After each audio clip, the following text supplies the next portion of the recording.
All right, Kelly Stevens, thank you for joining me here on The T with Amanda Roley to talk about your campaign running for Spokane Mayor. Happy to have you here. Thank you.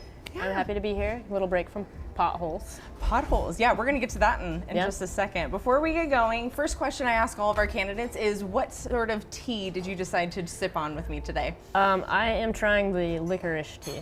Licorice. Now, what do you like the flavor of licorice? I do. Not a lot of people do. So I'm not sick, but I love the throat coat tea, and I wanted something that was kind of like that. Yeah, there you go. Great. And I'm sipping on mango tea because it's summer. I'm ready for it. Yeah. Well, Kelly, let's get right off to a start here.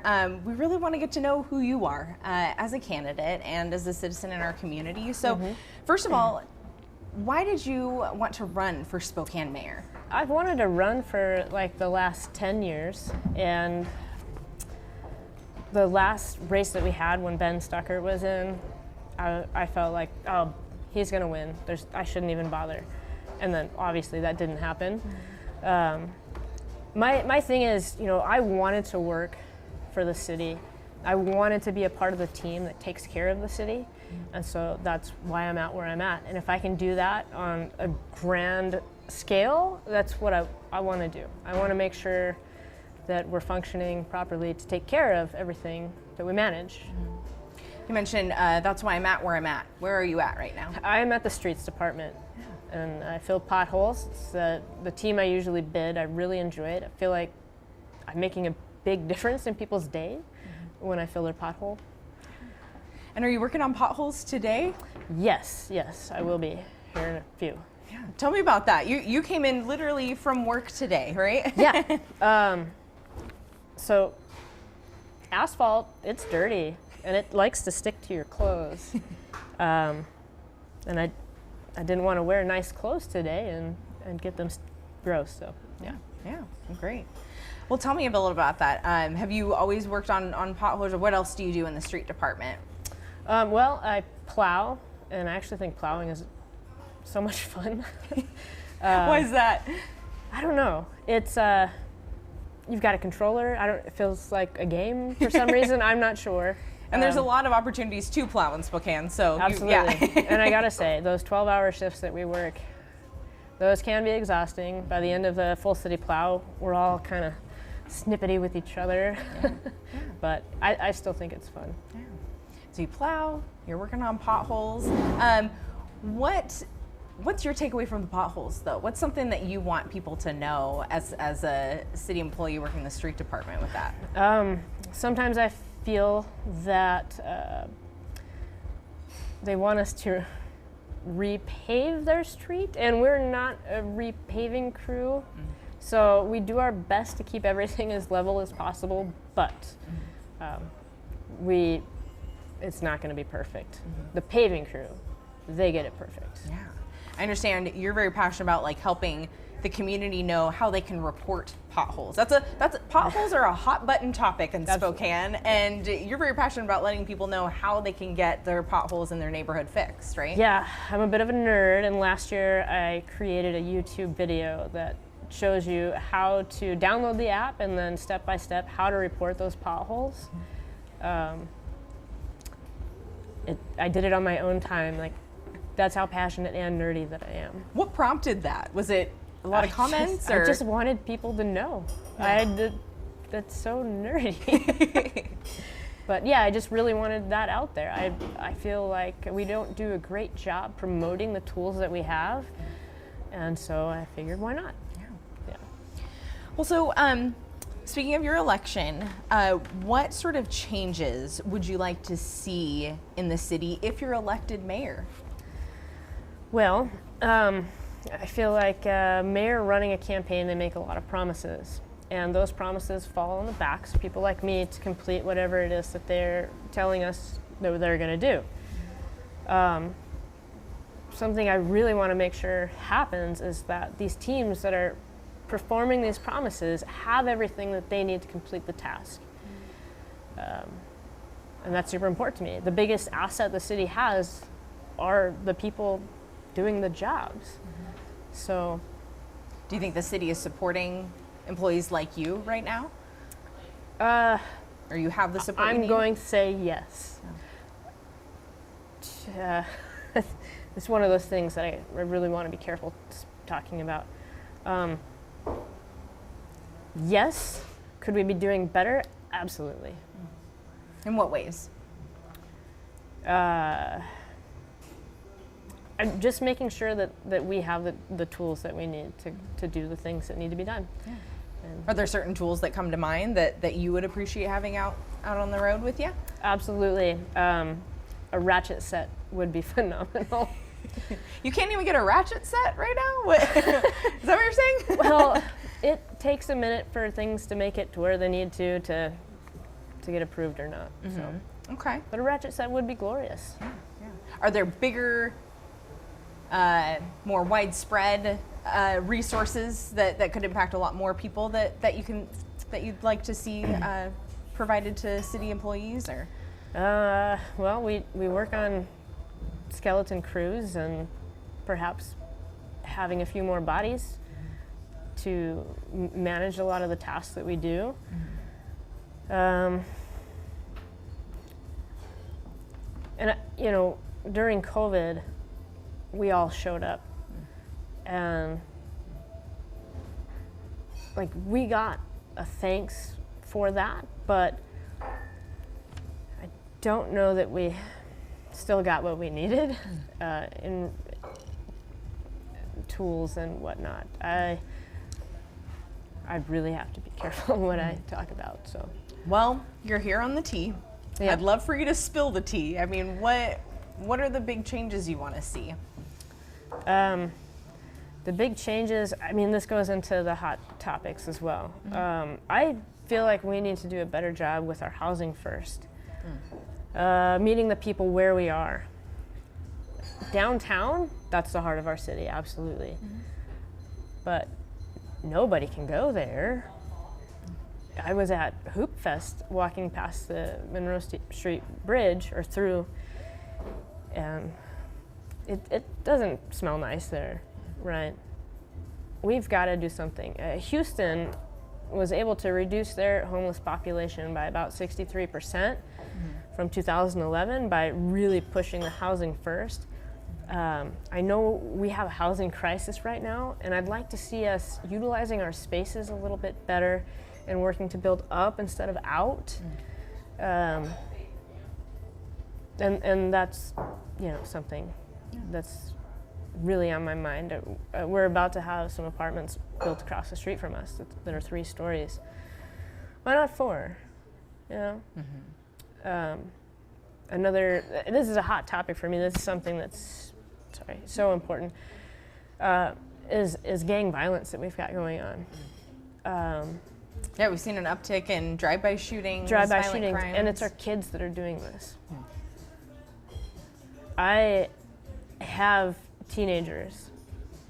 I have teenagers that see their peers being involved in this. I had a kid that was placed with us, and he was really into it to the point where we had to involved with a gang. Yeah, for our safety, we had to change things at our house. When a kid that is telling you that he knows the shooters and he knows the kids being shot, it feels like it's only a matter of time to when is that brought to your house. And I don't know how many parents are potentially feeling that. I know we have a lot of parents that are also supporting this activity, and if we can get a hold of, I already feel like we lost our grasp that we had, and that our gang task force that we have, we need to find the strong points that it has and run with it. We need to find the weak points and redo some things. The spray paint all over town is insane. If we were able to get our kids safe again, we may be able to rein in some of the drug problems that we're seeing downtown. My fellow citizens, I did it again, are overdosing in our streets. Last year, I had to give someone CPR. I was in the pothole truck and saw somebody trying to do CPR and really struggling. I yelled, "Stop the truck!" and I hopped out and I took over till the fire department got there. That was a big thing for me, a big deal. We're trained in CPR, but you never think you're gonna have to use it. I don't want to see my people in that state. I'm glad that I was able to save one of our people, but I don't want to continue being at that point. That's terrible. It's scary. I understand you won an award for that life-saving. I did. And I got a special parking spot for the whole quarter last year. It was the city's life-saving award, correct? Yeah. So last year I was employee of the quarter, and then when we did our annual awards, I did receive I believe it was created for me because it was our first one. And what I did was pretty rad, I'm not gonna lie. So I felt like they had a hard time choosing employee of the year, wanting to give it to someone that did an amazing job. You saved someone's life. That's incredible. It is, but our firefighters, our police officers, they're doing this stuff every day. So how big is it? My big thing is like, I was just filling potholes. That's not what I'm supposed to do. But we're out on the streets. Our refuse department a couple of years ago, Dan Herbers was able to save a guy from a motorcycle accident where he lost his leg. That was a big deal. He had to see some gnarly stuff, and he helped save the guy's life. So you have a lot of respect for our emergency responders. Absolutely. Yeah. I was terrified. I know that they're trained for it and they see it every day, but wow, taking that home every day? That's good job, guys. Good job. Well, Kelly, I want to backtrack a little bit. I want to dive a little bit more into who are you? You mentioned you have some kids. We know we've established that you work for the city street department and you're literally filling our potholes. But tell us more about you. Who are you as a person? I am a foster parent. I am a doggy parent. We've got the most insane Dalmatian named Arson. If you search for Arson, #Arson the Dalmatian, you can see some of the photos that I posted of him. He's a goofy guy. Yeah. I recently started a small business, so on top of doing this, working full-time, being a foster parent, and doing all the meetings that the kids require, I also am starting this business. And I gotta say, I wanna put signs up, and Tim Archer's sign game is on point. I cannot compete with that guy, but I want to. Yeah. What business have you started? It's painting and drywall. Oh. I'm not trying to get too busy right now. Yeah, so. yeah. And you mentioned, so you're foster parents. Yeah. How many kids have you fostered over the years? So how long have you been doing this? We started in 2021. We started the classes in 2017, so there was a bit of a gap there before we really felt like we were in a place that we could do that. So yeah, since 2021, we've had 3 kids and we're down to 2, potentially about to get another one. So it's, everybody says like, oh, I respect you, that's amazing. And I feel like I'm struggling here. Is this how normal parents feel? How are you saying I'm doing a good job? I feel like I'm failing them, but at the end of the day, like they've got a safe place to sleep. They've got full bellies, and they're happy. That's wonderful. Yeah. That's awesome that you're providing that to a loving home for these kiddos. Yeah. Yeah. Well, let's kind of dive in a little bit more to your campaign. What makes you stand out, Kelly, against your opponents? There's quite a few people running for Spokane mayor. What makes you stand out? I'm dirty. You're dirty. I've got the bright orange shirt on. How are you not going to see me? I'm extremely real. Everything I want to do is to help make our city amazing. I'm extremely passionate about the city. I drew this tattoo, and what is that? So, I mean, it has the IMAX on it, but we've got the carousel, the big wagon, the milk jug, the Monroe city Street skyline. Bridge. Yeah, so I drew that because, like, Spokane. And, like, how I'm speaking right now, this is the kind of person that I am. I was told that I am so unapologetically me that people like that about me.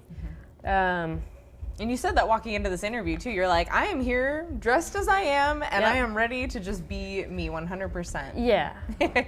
That's great. So I hope to not make people feel like I'm blowing smoke. I am extremely passionate about the issues that we have here. I am a great problem solver, extremely creative. I have a hard time telling you about what it is I want to do. Why is that? I'm more of a, here, just let me do it, versus trying to tell you what it is that I want to do. So if you see me you struggling, like getting your hands dirty? I do. And actually, I'm surprised my fingernails are clean for this. That's impressive. I just want to get out there and do it. I want to go talk to the people that are having house issues. I know there's a bunch of people out there that they are working, but they are living in their car. And why? How can we help you? In 2008, during the recession, I could not find a job. I couldn't even find a job at Taco Bell, because for every position they had somewhere like that, they had 600 applications, and I'm just estimating that number. And I was told I was overqualified for everything. And it felt like I'm overqualified to eat. I'm overqualified to pay my rent. Come on now. We have a recession going on. You want to tackle that. You want to make it different for people. Yeah. And I lost my housing. If it wasn't for a friend of mine that took me and my 3 dogs in, I don't know where I'd be. So I want to make sure that the people that are facing those situations and they are really trying, let's do something for those people right now.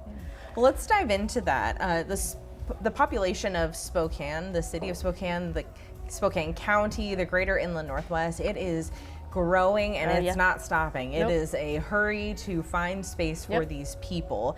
So what steps would you take as mayor to prepare, we'll start with that, prepare for this influx of people moving and growing in Spokane? Well, like I mentioned before, I want to see us building up more so than building out. We only have so much ground space, but we've got a lot of skyline.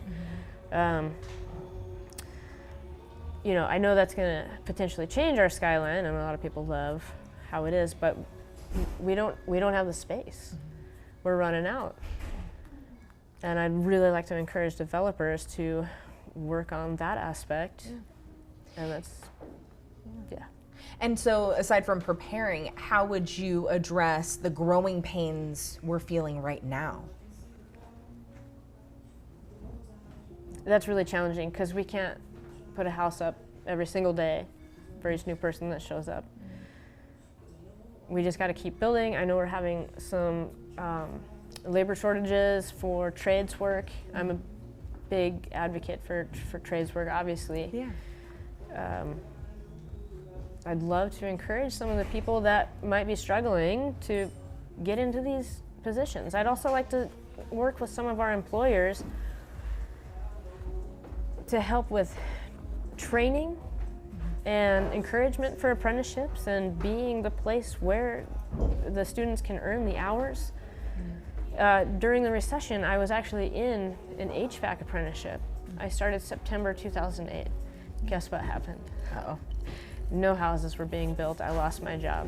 And I ended up leaving the apprenticeship because the position at the time I was able to find was during that class. And it was for the Census Bureau, which is a temporary project. And that's when that ended is where all of my struggles began. But prior to that, I was doing okay. Well, I want to move along to a couple other hot topics here in Spokane. So Camp Hope, the homeless encampment near I-90 and Thorpe Freya, closed June 9th. And that was weeks ahead of the state and city's plan to close it. So I'd like to hear, Kelly, what is your take on how things were handled from the formation of the homeless encampment on I-90 to its closure? What do you think of all of that?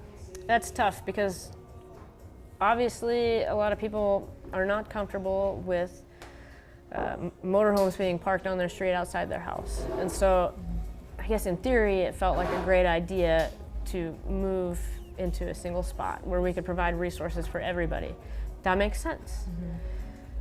But some of the other things that came along with that changed it from an okay idea to it's really rough on the neighborhood around there.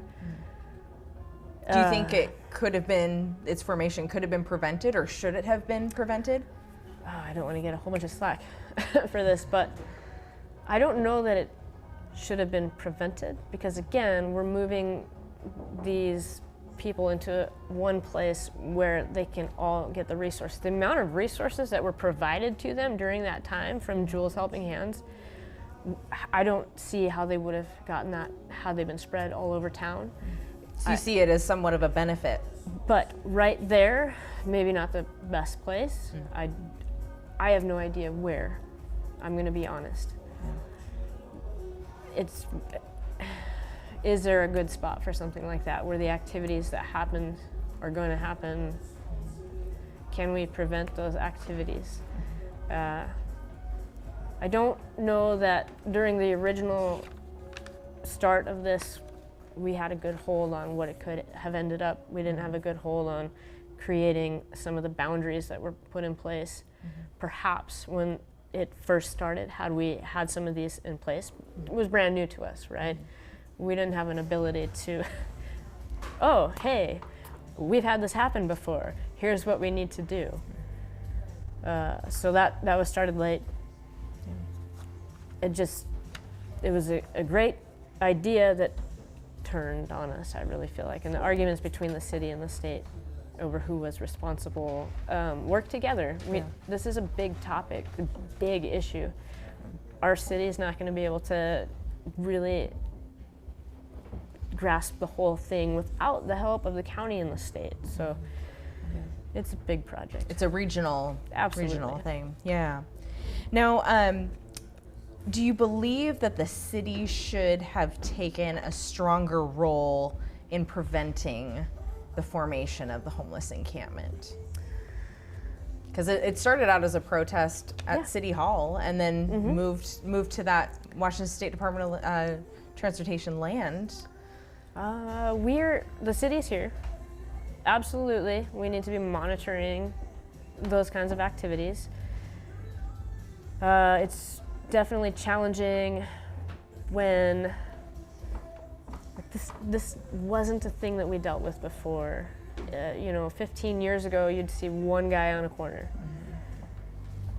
We are trying to grow ourselves and our protocols around the situation as it's expanding, and absolutely, we should be involved more. We should have been involved more, but trying to encompass a growing situation with the resources that we have, it's a learning process. The whole thing, I believe, was a learning process for everybody. Do you think there needs to be steps taken to prevent another Camp Hope? And if you do, what steps are those?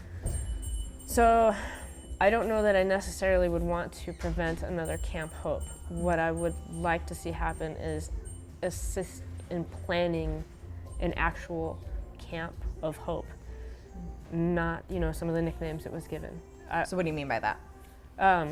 If we're gonna find a space for people to congregate, let us be involved.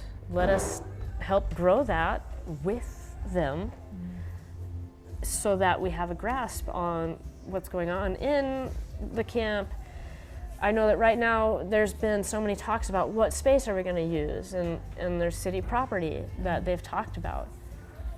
And do you think shelters are the answer, or another open field like Camp Hope was? So I would love to see our shelters being utilized, but you hear from many people that they don't feel safe there. They can't leave their stuff there. And that's one of the things where the housing first comes into play. We need a little bit more permanency than the shelters can provide. Can we transition some of these shelters into a slightly more permanent setting to where it's not you're coming back every day, maybe you have a bed, maybe you don't. Like permanent housing, possibly? Slightly more. Okay. I mean, it would obviously be a temporary thing, but until we can get these taller buildings where we can help people. But I believe that our people on the streets, they need a place to permanently belong, and that's what Camp Hope was about. I have a place to come back to that's mine every day. I can But some take would my argue stuff. a home is the same thing, but it's out of the elements, right? Exactly. Or, yeah. And I actually, during winter, I was like, I feel so horrible for the people in tents, the people that have the campers and whatnot. Like, you're like, I hope that works, but oh my goodness, those tents, it's terrible outside. But just having a place that you get to come back to, the home.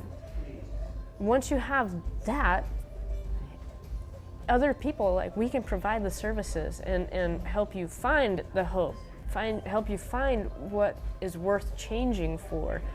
Because you have to want to change, but we can help you get there.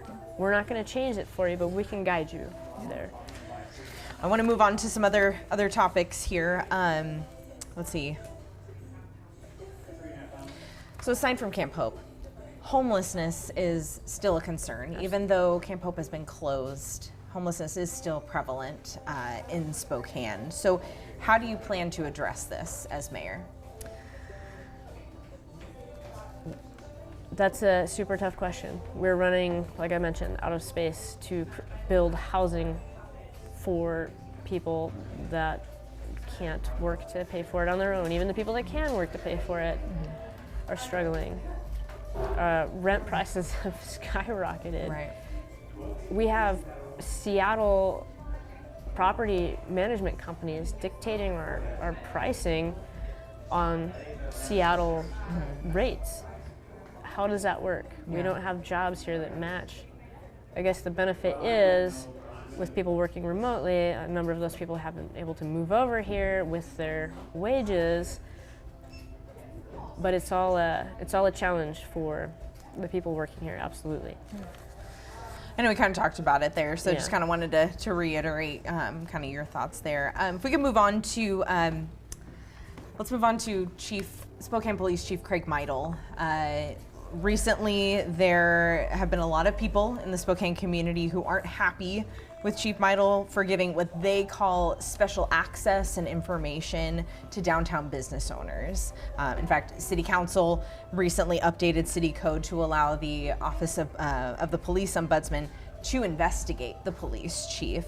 So I want to hear what your thoughts are, Kelly. Do you think the chief is justified in giving downtown business owners the access and information that he did? People want their information to be kept private. People want to be able to provide information on their own account. I'm that way.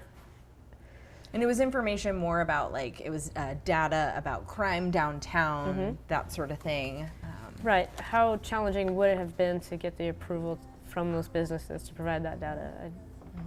Or it was more the police department was providing the business owners data about crime. So they were receiving data. I'll be from honest, him. I haven't really followed this issue Okay. a lot, so Yeah. I probably shouldn't mention anything, but Well, then, can I phrase it this way? What do you think is the appropriate level of oversight the city should have over the police chief? I feel that there should be a significant amount. We work as a team. The police are one of our most hardcore teams, they have to deal with some tough stuff. I want to work with them. I want to be there for the tough stuff. I want to make sure that these guys are taken care of. I want to make sure that they have the ability to do their jobs. I was passed in a 30-mile-an-hour zone by someone going 60 miles an hour. We, for a period of time, we weren't allowed to pursue people, and our roads have become dangerous, I believe, because of it. We've had so many pedestrians hit. We've had so many motorcycle accidents, and just your everyday car accidents. And I understand like the amount of people here have come up, but is bigger. It's exploding. Absolutely, that's what I'm trying to say. But so as far as the oversight with the chief goes, you're saying there should be plenty of oversight from the city. Right. We need to work together. When the police do something that our community feels is negative, it's not completely just put on the police department. It's put on our city council, the mayor. Our citizens are holding all of us accountable. So we need to work together. Yeah. To kind of stick with talking about police there, you're starting to touch on this. Let's talk about public safety in Spokane. Do you feel safe in Spokane, walking around downtown or in just greater Spokane City? I'm kind of a little beefcake, if you haven't noticed, so I myself often feel safe. But there have been plenty of times I've gotten creeped out. So you don't feel safe? In my neighborhood, I could take them. You can hold your own? I can hold my own. But going downtown at night, that's I don't want to be there by myself. Why is that? Well, there's been an uptick in stabbings and shootings. My friend Nate Byer was shot randomly in a downtown drive-by outside of Lucky's. I'm so sorry. Is he okay? He's recouping, and it will not be the same. Yeah. Why? And I don't know if I should mention the shooter's name. It's been all over the news anyway. Jonathan Love. The stories that I've read, he just did it randomly. So if I'm downtown, am I just going to be hit by someone just doing something randomly? That doesn't feel safe. It's not okay. Yeah. So what would you want to do as mayor to increase public safety? It sounds like that's what you'd like to see. How would you do that? I'd love if we could increase our volunteers, our cops, and the community outreach. And I'd also love to increase our police department. And increase what about it? The people. Like we need people on the streets monitoring some of these activities. And it's really hard when you report an activity and it doesn't really get followed up on for a while. You're getting a call back the next week. That's not effective. When you're seeing something happening right there, right now, and our police are busy because somebody is all out of whack on drugs, walking in an intersection, that really strains our resources. So I'd love to see a less strain on our resources for that kind of activity, to allow the police the ability to monitor some of these other activities, such as the youth gang violence. Feel free to have some tea, Kelly. Yeah, take a little swig there. Yeah. How is it so far? Like it? Yeah, Well, it's cool got the aftertaste that lingers. Is There you go. Exactly what I was looking for. Yeah, oh, great. So you kind of touched on this. So because we're seeing still a prevalent number of shootings, several drive-by shootings in our community. Specifically, what would your plan be as mayor to address that in our community? Like I was mentioning, is revamping our task force, getting a hold of these kids that are running around with guns, because I've seen plenty of Snapchats sent to me of kids with guns. Yeah, you've experienced it. You're feeling it directly in your own home. Yeah. Right? Why do our kids have guns? Where are they getting them from? And it's these adults that I mentioned that the police don't have the resources to follow up on. So you'd like to see more officers either on patrol or investigating to address the constraints? Yeah. We can get a hold of our youth. Like, we need to grab them now. I'd like to see some more positive activity in schools, potentially with our volunteers. Talking about the threats of being in a gang, the downfalls of it. A lot of people, once they're out, they wish they had never been in. Yeah, sure. So. Anything else on that you'd like to add? Or? I don't think so. I think we can move on. Bigger picture is kind of more campaign pillars, things that you want to campaign for. What are some of the challenges, or excuse me, what are some of the biggest challenges that Spokane faces right now, and how would you like to tackle them? Well, I feel like we're talking about the same stuff repeatedly. Okay. Yeah, if we've already gone over it, Yeah. no big deal. Well, then kind of talk to me about this. We have new council presidents up for election. So the Spokane City Council president seat is up for grabs. We have Betsy Wilkerson running, Kim Pleas, and Andy Rathman. How do you anticipate working with them, respectively, if you're elected mayor? So there's not been a person that I've been around that I can't find the good in, and I can't find where our strong points in working together. I have absolutely no qualms about a working relationship with the entire council. It seems that a lot of people are, you're Republican. I'm not going to hear what you have to say. You're a Democrat. I'm not going to hear what you have to say. Yeah. There are good ideas coming from all kinds of people, but we have to make sure we're listening. Yeah. And that's super important to me. Great. Do you think there needs to be personnel changes in the city? We've seen within just the last year different reports about conflict and different positions kind of continuing to be a revolving door. I mean, you work for the city. You kind of have an ear to the ground on that sort of thing. So do you believe there needs to be personnel changes in the city? Not necessarily. I do feel like, as I mentioned before, providing people with the tools, that starts up there.